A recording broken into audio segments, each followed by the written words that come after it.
I had no choice but to stay back here. Aeon Trisl was formed actually in 2015. Focus is everything. How were your next 3 years like being in real estate? When you do those analysis, you'll be shocked.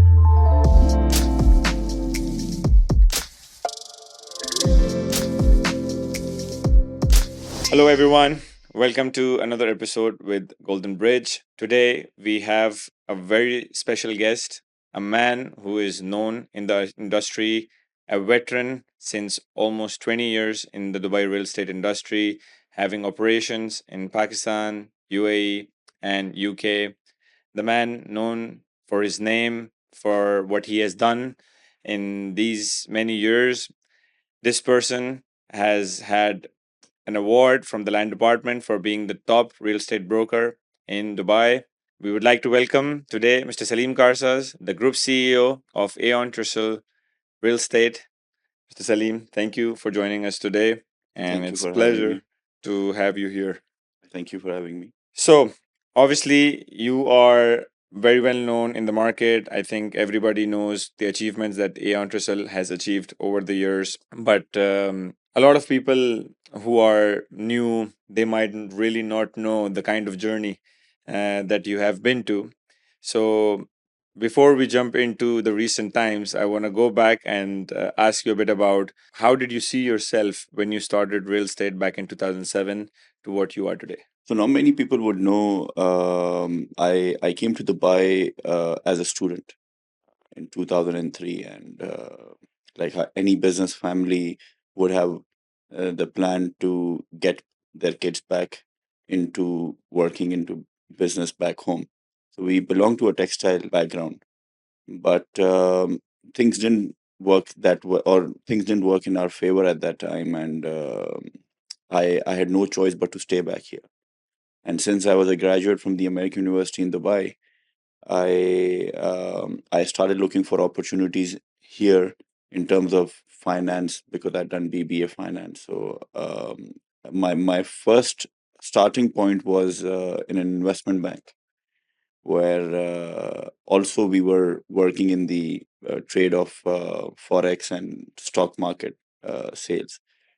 And the condition at that time from my mother at that time was that once find something, then I'll send you further funds to lease a home for yourself, because unless otherwise, of course, I couldn't have stayed here for too long without anything in hand. So when I got the money to rent a house, that's when I think by accident I got into this field, to be honest. And I when I rented the house, everything was paid. The broker in the end asked me, so I need this much amount as a commission. I said, what is commission? What is this for? So he told me that that's what we charge. I picked up from there. I asked him, if I get you someone, would I get a share? He said, if you would, yes, why not? Brokers were more willing to accommodate and share a deal. So in the next 2 days, I found someone, and that's where the first deal started from. So in 15 days, I quit what I was doing, and I started this on the freelance stage, and then moved into the industry within 3 to 6 months of opening the company, and then that's where we are today. Interesting. When you started the company, obviously it was 2008, and that's when the financial crisis hit the world. How were your next 3 years like being in real estate? Luckily, Allah has been kind to us that when we started also, and it was those days where things would be, you were in that tail end of the boom, that everything that you would buy would have a premium very soon as after your purchase. So, and we were lucky to be getting into buying most of either Emaar or Nakhil or products which later helped us continue. So if you remember, in those days, what used to happen was that people would buy 5, 10, 15% payment was done. And we started around, say, early part of 2008, and crisis hit in September. So that 8, 9 months gave it us a great time to make good money in a short period of time. But since that journey of making money was not too long, so the heartbreak was also not much once we had lost it. But since we had bought in with the bigger developers who had given people a chance to find a solution for themselves through credit notes, so and luckily we continued to work closely with them. So that's where the foundations became stronger. And in those next 3 years, I think we did a lot of um credit note business in terms of shifting the assets which were not continuing compared to the assets which were continuing, so people got an opportunity to come out of what they could not pay for, and people paid for what they had to pay for at a discount. So that's where the revival the next 3 years kept us busy. I think we still made good money even in those times as a brokerage. But yeah, that's how it was. I mean, you're often obviously, like we can witness as well, that you're described as a very composed and calm person. But what if I were to ask you what has been that one moment? I mean, I'm sure there are plenty, that has tested your patience. But what has been that one moment in your career that really tested your patience? And So, to be honest, it would be very, very harsh to identify any one moment, because the patience is tested when you are into a role such as mine, where you are leading from the front, and a lot of responsibilities in terms of the aspects, not only in terms of sales, but in terms of marketing, in terms of HR, in terms of finance, in terms of PR, in terms of developer relations. Um, it would be very harsh to identify one moment. But whatever, wherever, and however the patience has been tested, I think it has been only improved me in terms of a human being, in terms of how resilient I've become over a period of time. And I would say that the more you get tested, the better you become over a period of time. So we take it as a challenge rather than, you know, any other way. yeah, absolutely. I think we all get tested initially when we get married too, right? Yeah, absolutely. But apart from that, in our field, uh, the most important thing to understand about this point that you raised regarding testing of the patients is, you are in a very, very competitive market, with a population compared to the number of brokers that are there today. Of course, your thought process or your advisory, which we are into, can be challenged from someone who's not as experienced. And that is where the biggest test comes to you, where you've been working with a client for, say, 2 decades or 15 years or 14 years, and there's all of a sudden there's someone new who's entered, um, and with maybe very little experience, because you can beat everything, but you can't beat the experience, right? That's where you would see your fellows who have grown into this market in front of our eyes in the last 15, 20 years. Even you go speak to them, you get to learn so much from them, right? So that's a test that continues to be there. And I think what we've done best is probably learned the art of how to beat that. You obviously have been named amongst the top 150 real estate icons of UAE. You're not only just a broker, obviously, you're a company owner running multiple operations in different countries. What would these, recognitions mean to you personally beyond just the titles and trophies? So yeah, of course, awards are a big recognition. Keeping aside the trophies, like now it becomes more of a responsibility, because with these awards and these recognitions comes the expectations also from everyone around. You see a lot of more new people coming in and expecting that somebody who is as a company successful can bring business for me, which usually is not the case each time. So, but not only that, it brings more responsibility and expectation, but it has somehow um, it is like kept us grounded also, to remain humble in terms of what we have achieved. Continuing to do that is very important. So yeah, it is a bit of a mix of both. So, Aeon Trisl as a company obviously is operating in three different countries, UAE, UK, and Pakistan. Obviously, the real challenge for any business owner is integrate them together, connect them together to be able to benefit from that. How challenging has that process been for you, and how successfully do you think you've managed to connect them together at this point in time? So going back into explaining before I start discussing this, Aeon Trisl was formed actually in 2015. Before that, we were two different companies, and we merged in 2015 as a company. 2008, Aeon was a separate company, Trisl was a separate company, and then in 2015 we merged. But yes, our journeys have been for this long. Managing, there are different stories to how it all started. London was just, I was going through the street and saw a to let sign, wanted to do that, discuss with the partners, we agreed, and we started. Back then, we did not really have any systems in place, any software in place. Being in a good agency, big agency, handful number of people there, but not something that was, state of the art or up to the mark. Then post COVID, we started operations in Pakistan. We've been lucky for the fact that we have good partners in global offices, uh, school friend, close friends.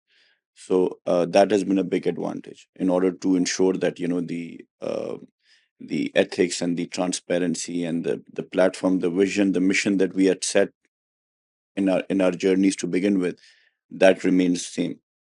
But it is challenging, but it is also beneficial when you have offices in locations such as London and top locations in Pakistan, that people the integration becomes very good. Especially London has been a big advantage for us in terms of the reach that we've gotten, the exposure that we've got. It helps us in doing road shows, events globally, represent ourselves from that point. But yeah, we have great systems in place. We've built that's one thing also which has actually tested my patience. The system that we've tend to build, which has actually been quite fruitful in the last 2 3 years, and hopefully for the years to come. We have the I think we're very few, one of the few agencies who now runs on Salesforce completely. Usually, you would hear developers having a Salesforce software, but we as an agency have that. So very well organized, very systematic, and hoping that it works out well.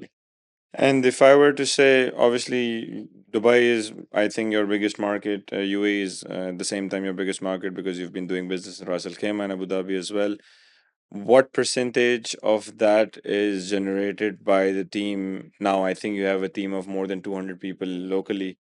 And then you have a small team in the UK who's mostly focused on road shows, and a decent sized team in Pakistan as well. What percentage of the business still comes from the Dubai team? Yeah, I would say probably around 90 to 95%. We're selling here, and even from the UK office, our 100% focus is to sell the international products. And we've been awarded as a top real estate agency as an international sales for developers in Abu Dhabi, especially Aldar, in the previous year, and we are hoping that we get awarded this year as well. So, of course, they are much more focused, but Dubai, in this time, Dubai, of course, with the kind of teams that we've built in our system, alhamdulillah, it will. I believe that it will always keep the flag high. Inshallah, definitely. From this topic, obviously, I come to the point, obviously, where you have won multiple number one agency awards from multiple developers, but I think the most important ones that you are probably super proud of, which is your prime focus, is Imar. And you've won since the last 2 years. You've been taking the number one spot. Yeah, hopefully this year will make it three. Inshallah, I wish you very all the best for that. I think you've won almost two quarters first and first third quarter second. Is that We've been awarded 8 consecutive quarters. eight We consecutive are quarters? the one of the few agencies probably who consecutively won number one for 8 consecutive quarters. In the ninth quarter, we came out to be second only, so it was not too. We were not too far. And Alhamdulillah, it is a moment of course, you are proud, but main thing is to remain consistent and be able to maintain this.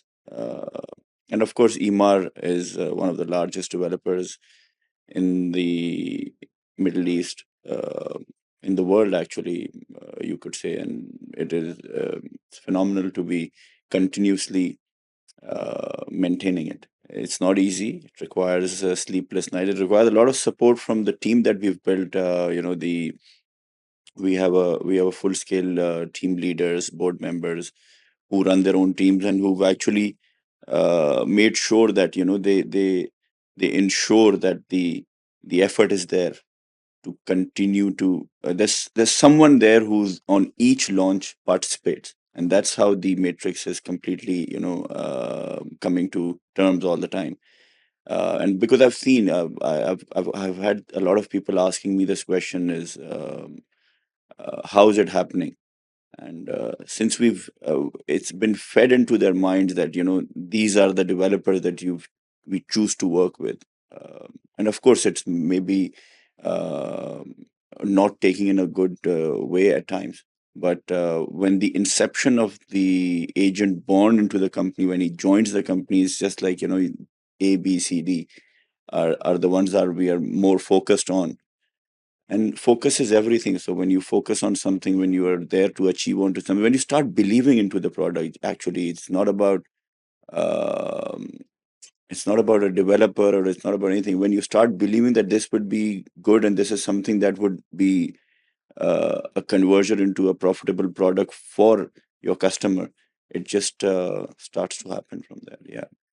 No, obviously it's a great achievement because being so consistent with such a big name, like a developer like Imar, and to maintain that position year on year, knowing that every year the volume of sales is has been increasing from 2023 to 24 and 25, and to be still able to come out on top requires obviously sleepless nights. I remember our times when I was more of a broker back in 2018 and 19, when we would sit in Imar from morning till night, trying to work out those sales with the payment plans that were introduced. But I think a lot of people wouldn't know, just few months before that, what you were thinking about the company. And um, obviously I would like people to know that you were on the verge of thinking that you want to get out of this business or not, and suddenly things changed. So there are two aspects of being into this industry, right? One is to be a broker and one is to be a company owner. So as a broker individually, always life is much easier and things do change. But as a company, it takes a while. Because you have a lot of burden, you have a lot of responsibilities, and the returns were not as good as it has been for the last, uh, or I would say post COVID. You know Pre-COVID, or you would say those days after 2015, 16, was continuous hard work, effort. Margins were very tight. So it came to a point where the thought started to come that it's rather better to probably work only for myself rather than the whole setup, and take the because if when you're just working as an individual and you have no responsibility, no worries to handle, no stress to take care of, you probably would turn out to do pretty well, which I can see in my company today. And I tell them that you're so privileged and you're so lucky to be, working on your own and just come to the office, sell, and then go back. Compared to behind the scenes, what we as management are taking care of throughout the day. So yeah, that was a tough period. I was in two minds. But Alhamdulillah, Allah is kind. Always there is a light at the end of the tunnel. And just one day, I was sitting and just an opportunity came with a post handover payment plan. And that changed everything. From then on, I think never looked back, individually and as a company. And that phase has actually rose us again. And I think from that year, you continuously were receiving awards for MR year on year. yeah, so that year we were number five. So say you can say July. I still remember the date. It was, I think, end of July when we started, and we were probably around, I don't know, maybe even not even in the top 100 in July, and we ended that year at number five in 2018. And 19 we were number two. 20 we were probably also two. 21, 22. We've been in the top five, top three from then on, from 18 until today, Alhamdulillah. So that's what it's a great achievement as a company. Not only here, to be honest, we've done pretty well with Nakhil, we've done pretty well with Aldar, we've done pretty well with Damak, we've done pretty well with Dubai Holding, Miras, Soba, a few private developers otherwise also. So it's a collective growth, and never thought that we'd grow into uh, becoming uh, such a big organization, or so many people joining us, or it's just happened with the passage of time, gradually, which is also, I believe, a very very good way of growth. You would see today companies opening up, and you'd hear 100 people. So for us to be 100 people, say 6 years ago, was something massive. Today 100 people agencies are pretty normal here, right? So that's where we see so much competition, where business becomes more expensive to do, or more difficult, in especially in terms of when we talk about lead generation, or when we talk about Operations in general, operations, or when yeah. we talk about to find the right agents also, to be honest. A right agent would be very tough to find, but we've been lucky, Alhamdulillah. People have been associated with us for a very very long time. Would it be right to say that the most priceless picture that you have for your company is the one that's when your company name appeared on the Burj Khalifa? And how has that obviously helped you into getting the right people in your team? And what does that really mean to you? So, as I mentioned in the previous answer, that people have been associated with us from those days only. The people who joined us later are also part of the journey, but from 2018, since we were first recognized on Burj Khalifa, which was the first year that EMAR came up with the concept of recognizing the companies. Of course, it's a moment of pride, from where we started to where we got. Um, it's an icon of the world. Having your company um, showcased is not a small achievement, and it has gotten a lot of positive interest for us from a lot of people when they see, when they hear, when they talk about it. Fact that we've been there for seven consecutive times, also, like every year, apart from 1 or 2 years in the middle when that did not happen due to certain situations, 5 6 years consecutively when they've been putting. It's as an individual, as a company owner, as a representative of the organization, um, I would say it is a proud moment, and um, you know it's good to see at times. It is big. It is a big picture. It's a big It's a honor. big honor. Yeah. Yeah, because you're talking about the tallest tower of the world. You're talking about an icon of the world where you're placed, and Not many people in life would have this yes, achieved. So yeah, I that would say yeah. it's a very It's unique. 20 agencies each year. With all that experience that you have had, obviously, since the last almost 20 years, you've seen Dubai develop in front of you. You've seen communities grow, communities like downtown, Dubai Creek Harbor, Maidan, all the beachfront locations. You've seen the price points that they had when they were initially launched, and you can also anticipate the kind of price points that new communities have and the kind of values that they hold. What do you think about an area like Medan Horizon, and what kind of potential do you see in these areas? It's a lifestyle driven community, what I feel. What I can sense now in terms of the Dubai has placed itself all their communities in a very good manner. So in terms of growth, you can see Medan was an area for me. I never was. Of course, it's such a big market that it's not you're not familiar with all the areas all the time. But when I got familiarized with what it was, I was taken aback, and I think that it has a lot of room for growth.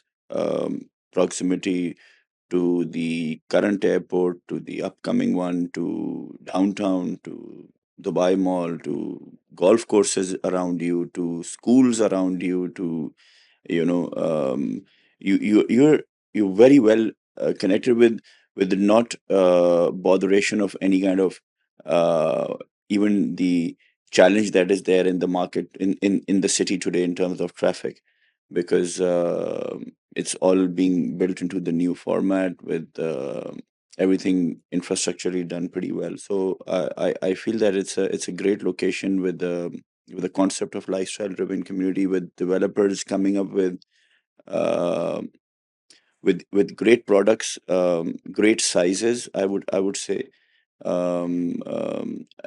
good amenities, which are probably not part of the communities that have been built 10-15 years ago.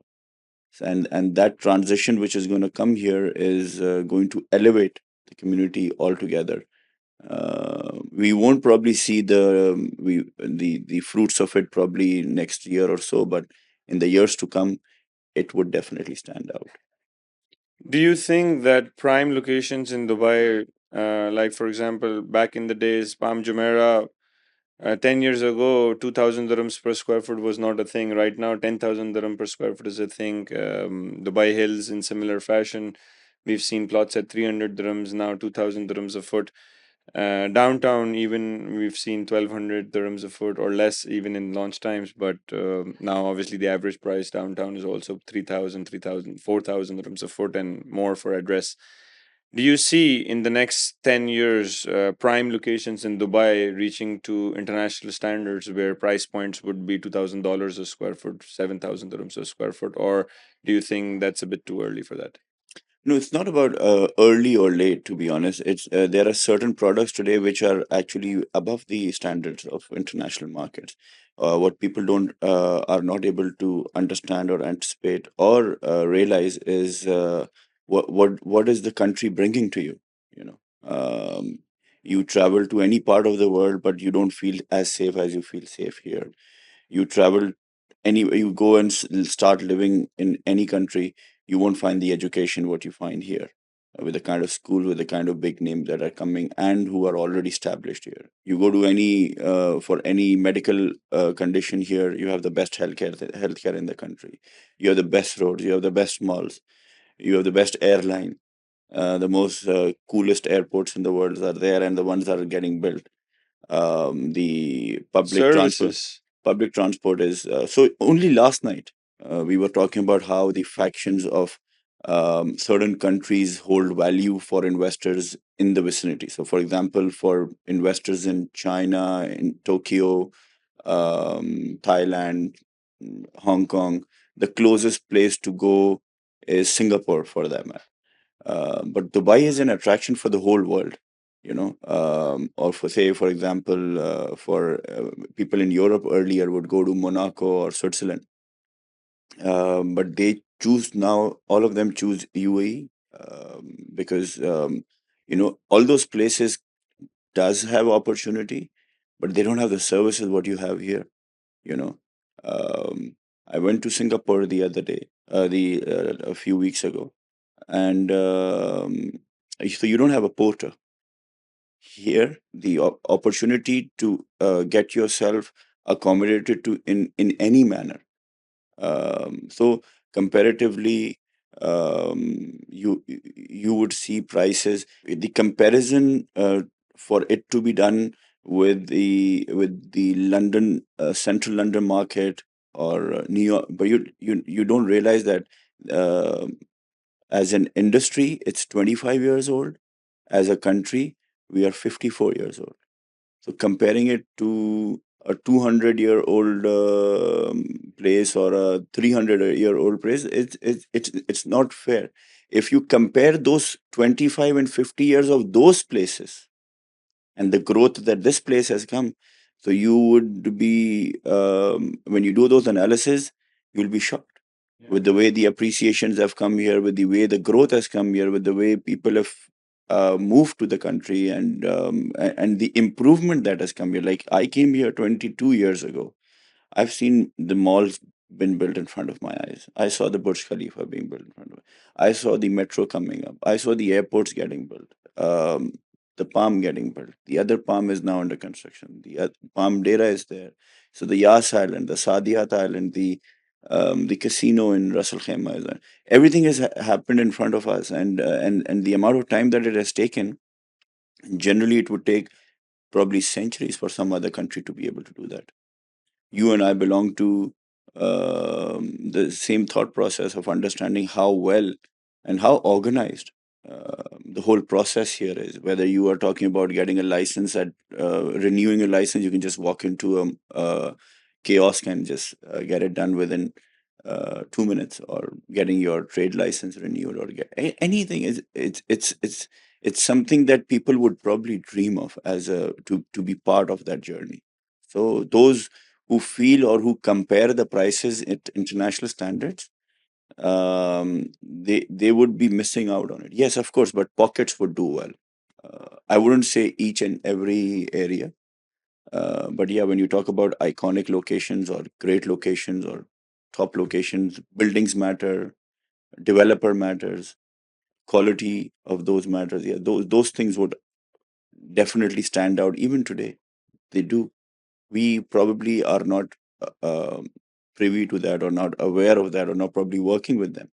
But there are developers who are selling at 10,000 dirhams per square feet, or and achieving it. Or there are clients who look to sell their homes for 5,000 dirhams per square feet in good mature villa communities, or maybe 6,000, or maybe 8,000. Like for example, somebody I know in Emirates Hill sold their house for 120 plus million the other day, and I'm quite sure that it's not more than 25,000 of built up is like 5,000 dirhams per square feet, or maybe more. So yeah, that's that.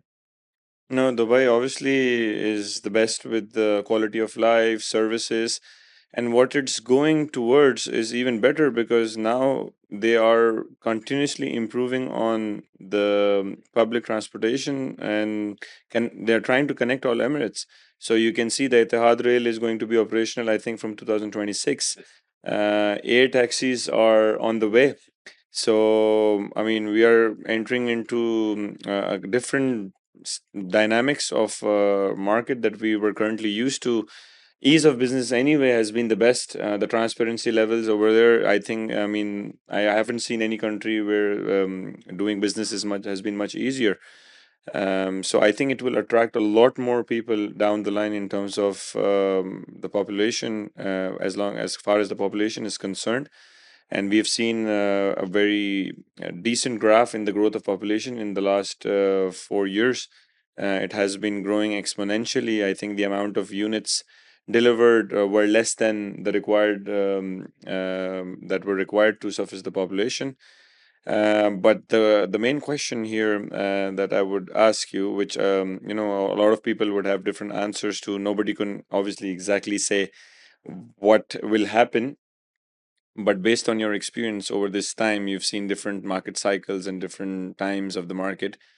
What do you think will happen in 2026 and 27 to the real estate market?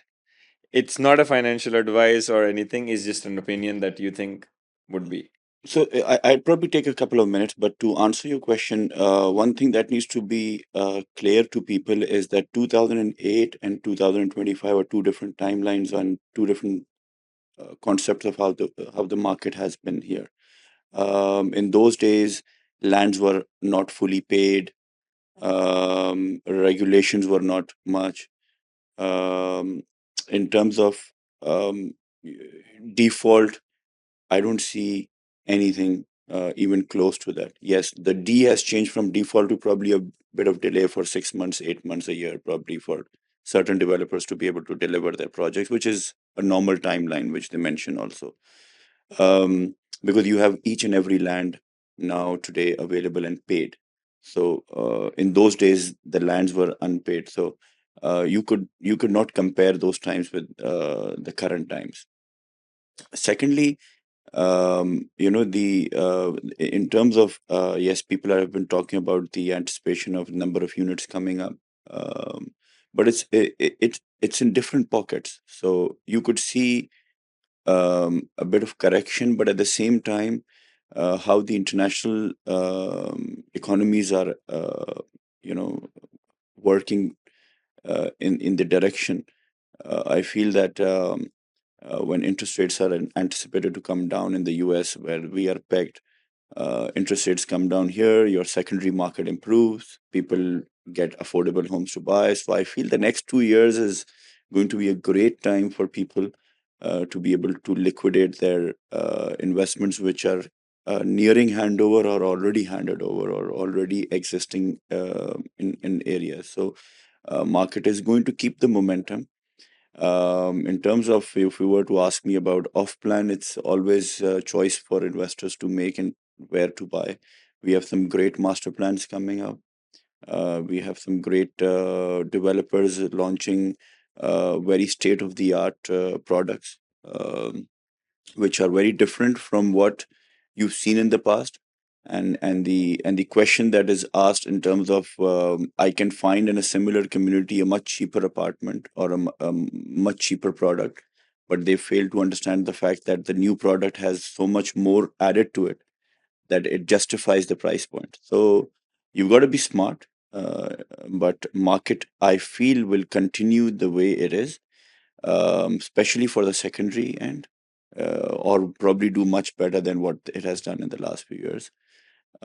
In terms of the new launches, as I mentioned earlier, also pockets, certain developers, certain communities, which investors would like to make an opportunity out of. I think the influx of people here is a big advantage. People are actually moving here, shifting their families. You've got people waiting in the queues in good schools today, and which continues to happen. It takes you 40 minutes or 30 minutes to get from any location, which would take 10 minutes 2 years ago. So, with keeping all of that in mind, and especially um, um, where people are not going to get an opportunity in other economies, here you still have a lot of space to grow. What is the median price point in terms of price per square feet in certain areas? It's many developers are selling at a very, very close to what they what it actually costs you today. So I think it would everything would be. My anticipation is that the next years to come is going to be the momentum will remain in the secondary, and off plan would also Yeah, I continue the. think we are a bit too far from any fearful situations of off plan because like we were discussing earlier that we had times like in 2018 and 19 when nothing was moving in normal payment plans, and that's when we had 5 years and 7 year post handover payment plans from master developers with offers of waivers and everything. And right now I think all of these top mastered communities and developers, they're offering payment plans which are aggressive and they're getting sold out. I don't think that would come back again, at least for the next few years. But you need to understand that from, if we talk about those fearful situations and those times, that if people are comparing the markets from 2008 to today, I think the D and C has changed. The default has become the delay. It could be a delay. And the C is the crash, could be a correction, which is a healthy. Correction is a very healthy thing. Market needs to stabilize, and in certain areas where the hype has incorporated the price to be going up, it needs to settle down, which is fair, and which which is very fair. And which any we obviously saw a lot in certain communities where this influx of migration affected certain communities where people just started buying right, left, and center. So some communities obviously went overpriced, so they're a bit cooled down. But I mean, if you talk about a lot of communities which are getting handed over in recent times, I think people are still doubling their money in their investments, which were done 2.5 years ago. Absolutely. And this will keep on happening because you don't see a repetition of the same product or a community anymore. You see bigger developers who do master communities are coming up with new concepts. So for example, if you talk about Tamak, they came up with the concept of a lagoon community, and then an island community. Or you talk about Emar coming up with an oasis community with a lagoon in it, or a Grand Polo, like based on the race course and everything. And then you have a wellness community coming up with the heights. So lot has changed to from everything being monotonous and stereotype. Now everything is very innovational and conceptually quite different, which would continue the people to be interested in investing and understanding why each community stands out and what would be the benefits. The world is shifting. You have a lot of artificial intelligence coming into play, and I believe that as an industry, we are ahead of the curve. Amazing. I think that's all of that we have for today. But thank you very much for your time, and it's always great to have some great piece of advices and knowledge from an industry veteran like you. So thank you for sharing your insights with us today, and lovely to see you, and looking forward to see you very soon.